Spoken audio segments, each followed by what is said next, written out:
We are also in week 4 out of our 4-week series, Picking Up the Pieces. Okay? And so for those of you who may not have been with us the last few weeks, I'm going to kind of quickly cover what we have already seen and then wrap it up with our focus on Peter today. So starting 4 weekends ago, we started taking a look at the resurrection appearances of Jesus that followed Easter Sunday.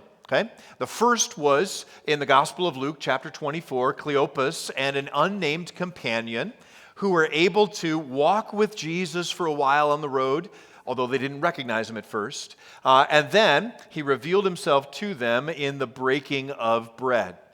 When their hearts and minds were opened and they understood that it was Jesus, they dropped what they were doing and headed the 7 miles back to Jerusalem because they had to go tell others that they'd seen the resurrected Jesus. Then we looked at Mary Magdalene. Mary Magdalene had been oppressed with 7 demons, a very significant burden that she bore, but was relieved and healed by Jesus. And then she became one of his closest friends and followers, almost treated like she was part of the family. She was, for example, at the foot of the cross with Mary, the mother of Jesus, and then Mary's sister-in-law, another Mary, who was there. And so she was very close. And after Easter Sunday, when she went to finish the burial preparations for Jesus, she was the first to see with her own eyes the resurrected Jesus. In John's Gospel, nobody else got to see Jesus before his dear friend Mary.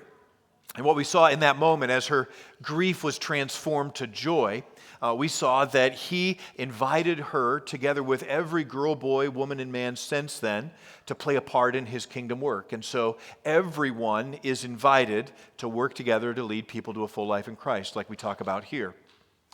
Last weekend, we took a look at doubting Thomas and how even with his worry and fear and anxieties, he was a complex and complicated person, just like everyone, actually.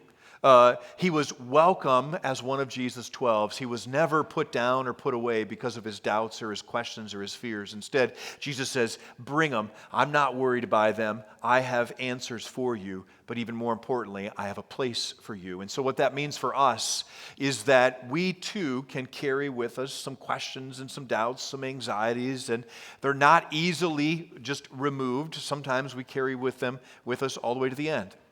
But we still have a role and a place with Jesus. And he invites us, like Thomas, to follow him. So we've covered a lot of good ground already, but there's one more pivotal person to consider, especially for us here at St. Peter, and that is the Apostle Peter, the first among the disciples, perhaps the oldest among the 12. We know that, by the way, because he was the only one to have to pay the temple tax in another miraculous occasion, and the only one in the Gospels who was already married. So odds are he had reached the age of adulthood by this point in time. So now, in John chapter 21, let me take you to the moment where Jesus reveals himself to Peter on the beach, on the shores of the Sea of Galilee. Here's how it begins.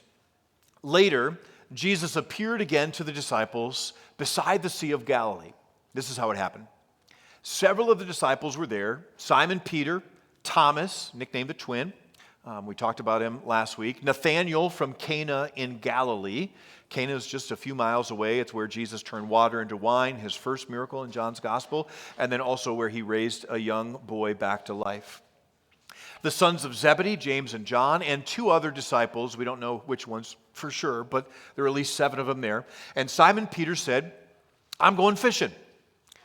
And they all replied, we'll go too. And so they went out in a boat, but they caught nothing all night.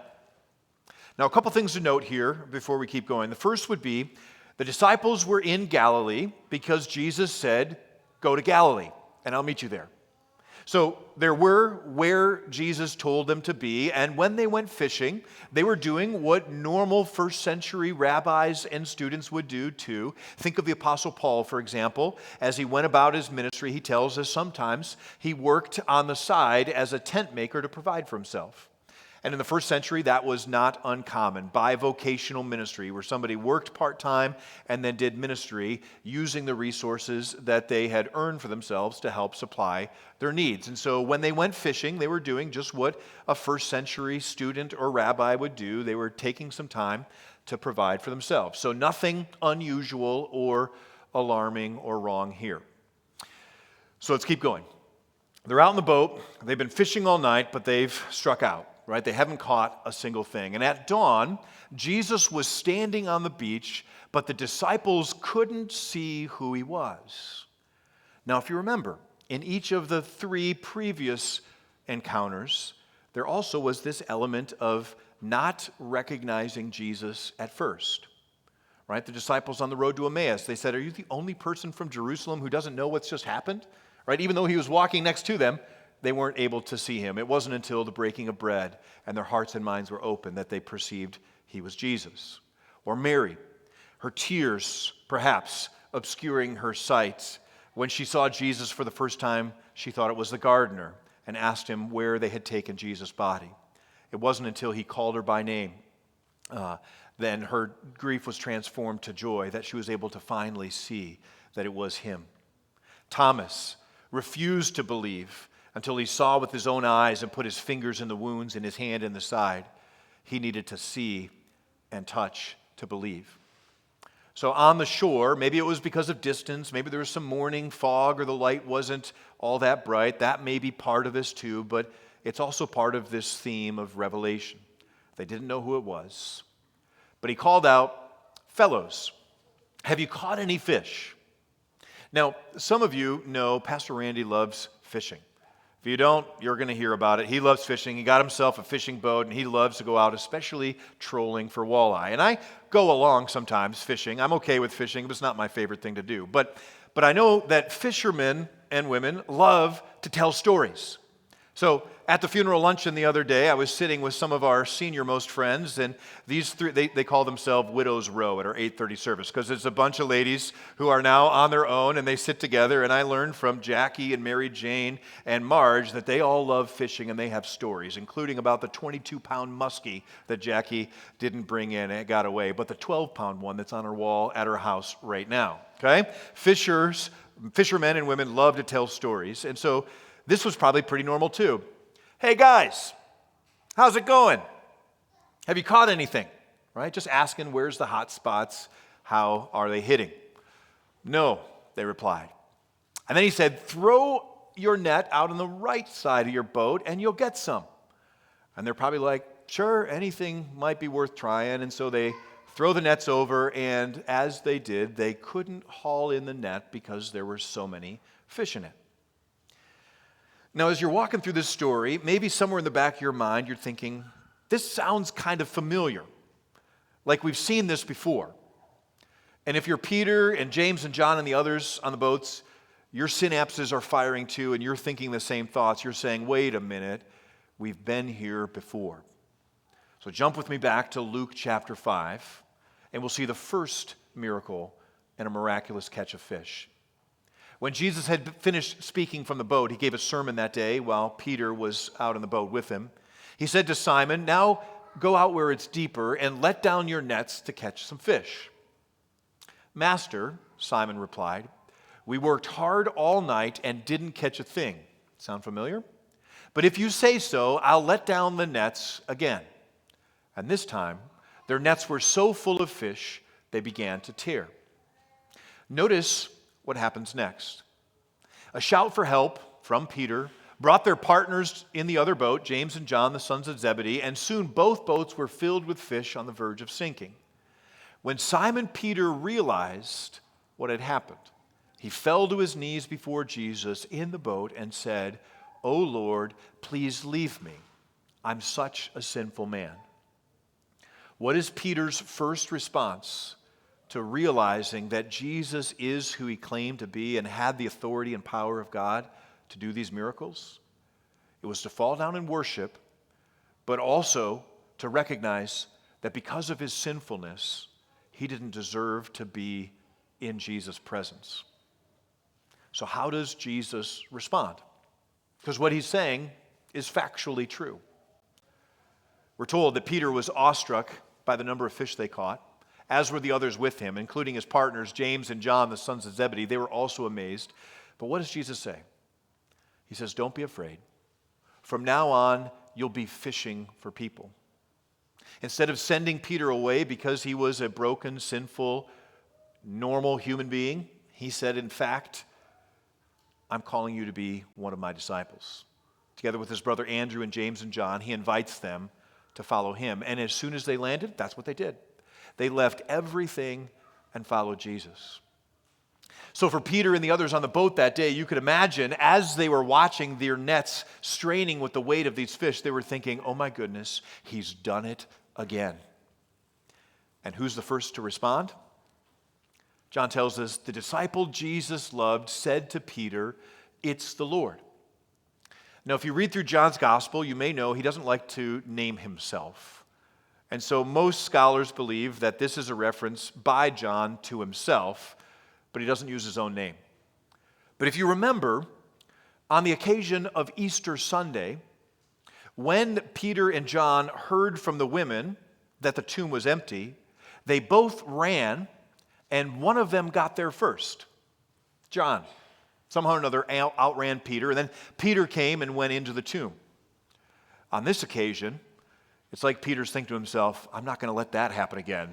John spotted him first, but I'm going to get there. And so what does he do? He puts on his tunic, because when they were fishing, they'd strip down to what we'd call their undies, and he jumped into the water and he headed for shore.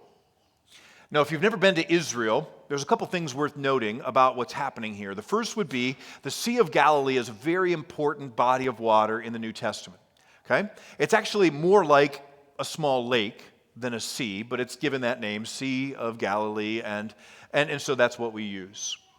It's interesting. It's the lowest freshwater lake in the world. So in the geography of Israel, you've got the Mediterranean Sea, you've got farmlands, and then mountains, and then up on the other side is a very deep valley, and to the north, you have the Sea of Galilee, freshwater with water flowing in and out. To the south, the Dead Sea, where water flows in but never leaves. The depth of the Sea of Galilee, at its deepest, you can see maybe on that map towards the east, is about 140 feet, and its total area around about 65 square miles. You can actually see across the other side, no problem. Most of the New Testament activity in the Sea of Galilee takes place up to the north and west a little bit, including the city of Capernaum. That's Peter's hometown. That's where he has a house. You can still go and visit it to this day, what's left of it. So odds are they're around that area, out about 100 yards, so like a football field away from the shore. So what does that mean? It means when Peter jumps out of the boat, the water's already pretty deep. 15, 20, maybe 30 feet deep. So he's not jumping into the shallows, walking easily to the shore. Instead, fully clothed, he's diving into the water and he's swimming a football field's length to get to Jesus. Why? Because he won't let anything get in the way of being with Jesus. So sopping wet, he arrives at the shore, and behind him, we're told, the other disciples come too in the boats, and here's what they see. When they get there, they found breakfast waiting for them, fish cooking over a charcoal fire and some bread. Now, that may not be your idea of a good breakfast, but it was common, ordinary, everyday. The same fish and bread, think of the 5 loaves and 2 fish, same basic thing, same words. They were common, ordinary, everyday. But Jesus had prepared it for his disciples, notably over a charcoal fire. Now, interestingly, there are exactly 2 places in the Bible where this word is used, charcoal fire. Right, maybe this weekend, it's Memorial Day, so maybe you're going to be having a barbecue, and you know how righteous and God-pleasing it is to have brats or burgers or hot dogs dripping over your charcoal fire. It releases these aromas, and you're like, it feels like summer, and it is just amazing and life-giving. Charcoal has that special ability, and our sense of smell is incredibly fine-tuned and connected to our memories. So when you smell those smells, it takes you back to the places that you love and cherish and remember. So, for Peter, first to the shore, first to see, first to smell the charcoal fire and the fat of the fish dripping on it, where might that have taken him? Well, it's worth noting that the other place in the scriptures where a charcoal fire is described is a few chapters earlier, in chapter 18. It's the night of Jesus' arrest and trial right before his crucifixion. Simon Peter followed Jesus, as did another of the disciples. The other disciple was acquainted with the high priest, and so he was allowed to enter the high priest's courtyard with Jesus. Peter had to stay outside the gate. Then the disciple who knew the high priest spoke to the woman watching the gate, and she let Peter in. And the woman asked Peter, "You're not one of that man's disciples, are you?" "No," he said, "I am not." Because it was cold, John tells us, the household servants and the guards had made a charcoal fire, and they stood around it, warming themselves. And Peter stood with them, warming himself. So what is the last time in John's gospel Peter smells a charcoal fire? It's the very night in which he denied Jesus 3 times. What was forever burned and seared into his memory whenever he smelled that smell? His worst moment and his deepest regrets. Jesus had told him, "Before the rooster crows, you're going to die me." He said, "I'd die with you before I deny you." But when the pressure was on, he caved. And he did what he never could have imagined he might do. So imagine Peter, sopping wet, standing on the shore, elated to see Jesus, but heartbroken at the same time, because he knew what he had done. There's one more detail here that's worth noting before we keep going. Jesus says, "Bring some of the fish you've just caught." Now, if Jesus already has breakfast prepared, including fish for Peter and the others to eat, why ask them to go get more fish? It's probably not that he still has some more food to prepare, right? It's already cooking and ready to eat. But it's almost certainly because of what happens next. So Simon Peter went aboard and dragged the nets to shore. And there were 153 large fish, and yet the net hadn't torn. If you remember, in Luke's Gospel, chapter 5, we're told the nets were full, almost to the point that the boats were sinking, but we weren't told how many fish. But here, John tells us exactly how many fish were in the nets that day. It's led believers ever since then to wonder, why in the world does John include a detail like this? We've already noticed that details matter, and they're never accidental. They have some sort of meaning. And so people wondered, is it just because this memory is so seared into their subconscious that he had to just include it? It was 153. It was amazing, right? Maybe. Others have speculated, going back to the church fathers, maybe it refers to 153 different kinds of fish in the Sea of Galilee. And so just like every fish was included, everyone in the world needs to hear the gospel. And that's true. But there aren't 153 species of fish in the Sea of Galilee, so that's probably not what this means. To get to the answer, you actually have to go into first century Jewish mysticism. That is, spiritual practices that especially connected numbers with letters, and each number in the Bible, each letter rather, in the Hebrew alphabet had a different meaning. And guess what adds up to 153? The phrase, "I am Yahweh, the Lord your God." What did Peter and John and James and the others see when they counted 153? They saw a vivid visual demonstration that it was in fact Jesus, that he had come and once again performed a miraculous catch of fish. There could be no doubt. So when Jesus says next, "Now come and have some breakfast," none of the disciples had to ask him, "Who are you?" Because they knew it was Yahweh God in human flesh, Christ himself. And so John tells us, then Jesus served them the bread and the fish, and this was the 3rd time in John's gospel that he had appeared to his disciples since he had been raised from the dead. Now, before we finish up, one thing I want to show you that's worth noting. This is the arc of the invitation of Jesus as the rabbi to his disciples and to you. In the beginning of John's gospel, he says, "Come and see."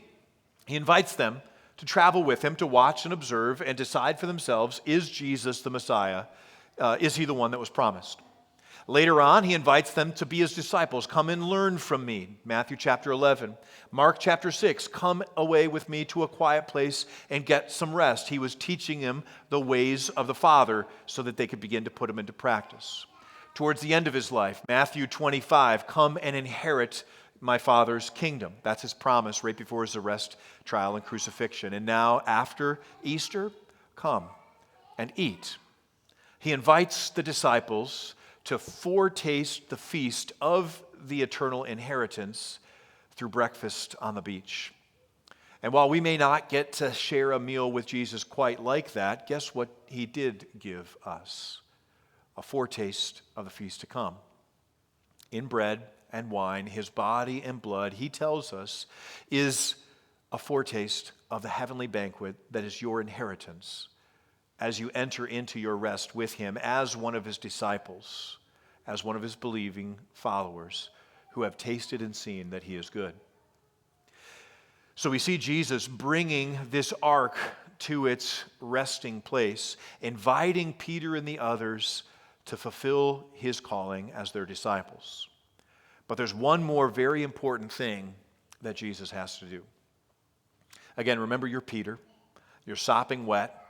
You're excited because you're with Jesus, but you're smelling that smell, and you're thinking to yourself, does anybody else know or remember?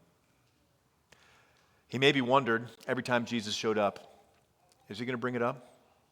Is he going to ask me about it? Is he going to take me aside and chew me out because I failed to do what I promised? After breakfast, Jesus asked Simon Peter, Simon, son of John, do you love me more than these? Seems like an interesting form to the question. Simon, son of John, is just like he called him in the beginning of the gospel when he was first calling him to be a disciple. Simon, son of Jonah, Bar Jonah in other translations. So he's calling him by name, hearkening back to the beginning. Do you love me more than these? Wasn't asking Peter to rank himself as better than the others, but it does recognize that when it comes down to it, Peter goes first. Think, for example, who's the only disciple who had faith to step out on the water when Jesus was walking on the water? It was Peter.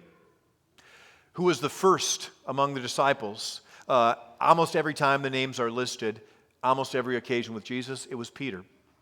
He was called by Jesus to be a leader among the 12, and in this moment, Jesus is restoring him to that very same place. Yes, Lord, Peter replied, you know that I love you. And so Jesus says, then feed my lambs. A second time, Jesus repeated the same question, Simon, son of John, do you love me? Yes, Lord, Peter said, you know that I love you, then take care of my sheep, Jesus said. Maybe if you're Peter, you're thinking to yourself, okay, he's just making a point. Like everybody knows, he likes to repeat himself. But then the third time, it sinks in. A third time he asked him, Simon, son of John, do you love me? Peter was hurt that Jesus asked the question a third time. Why was he hurt? Because what Jesus was doing, it was almost like surgical precision. He was taking him back to the very moment where he was at his lowest, where he carried with him his greatest shame and deepest regrets. He took him back to the charcoal fire memory of his threefold denial, and in threefold form, he says, I welcome you back. What does this mean?